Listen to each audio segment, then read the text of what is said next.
Nothing in Hockney's work happens by accident. He is perhaps the most deliberate painter of the last 60, 70 years.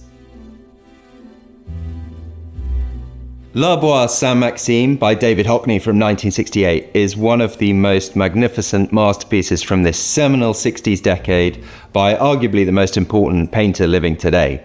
This painting is taken directly from a source photograph. Here you see this immaculately, pristinely mapped out composition. He's depicted this modernist Art Deco building, the Hotel L'Arbois, that was right on the seafront in Sainte-Maxime, with a magnificent stone pine tree in front of it, almost like a portrait of nature itself within a modernist landscape. The genius of David Hockney is that he combines the multifarious influences that he'd experienced in his life up to this point. He was born in Bradford in Yorkshire and famously moved to Los Angeles in the early 1960s. In October 1968, he went with his then partner, Peter Schlesinger, to stay at the house of Tony Richardson, the acclaimed British film director. So they arrive in this incredible house in the south of France, and Hockney is imbued with this excitement and this golden period of his life.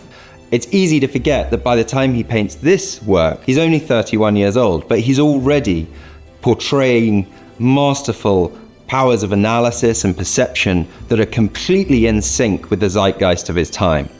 This belongs to this exact moment when Hockney painted a group of paintings from the south of France, including Portrait of an Artist, Pool with Two Figures, of course one of his most famous works. He contemplates the opportunities of photography and also confronts its challenges and the innate paradox of photography. Photography presumes to represent the world in a truthful and naturalistic lens, but it is only a monocular lens.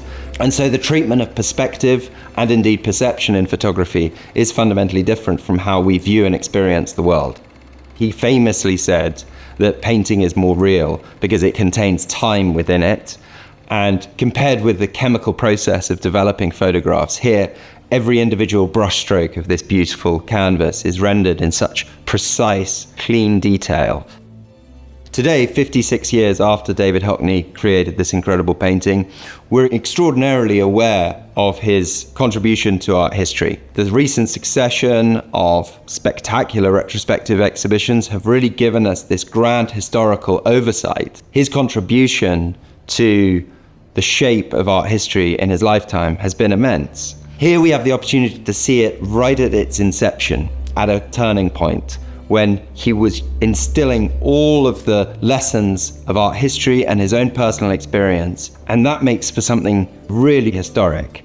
And it's a great privilege to be offering this work for sale here in London on the 9th of October.